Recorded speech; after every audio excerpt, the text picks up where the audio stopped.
বাংলাদেশের অস্থির অবস্থা, চিন্ময় প্রভুর মুক্তি চেয়ে আন্দোলন করার অভিযোগে কট্টরপন্থী মৌলবাদীদের তাণ্ডব ও হুমকি ও মামলার জেরে প্রাণভয়ে ঘরছাড়া হয়েছে একজন হিন্দু যুবক। প্রসঙ্গত জানা গিয়েছে, নদীর স্বার্থে সে ভারতে প্রবেশ করে, তবে তাকে আটক করে বিএসএফ।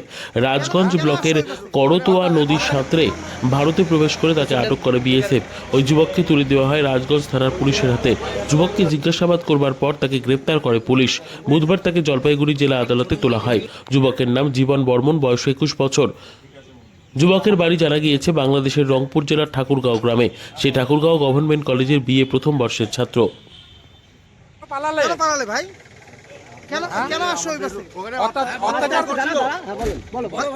আমি একজন সনাতনী, আমাদের হিন্দুদের উপর অনেক টর্চার হচ্ছে, যার কারণে আমি বাংলাদেশ থেকে ইন্ডিয়াতে আসি। তোমার নাম কি? আমার নাম জীবন বর্মন। 21। কি অত্যাচার হচ্ছিল?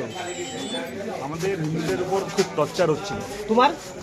তোমার পরিবারের উপরে টর্চার হয়েছে? কি হুমকি টুমকি দিয়েছে? আমাদের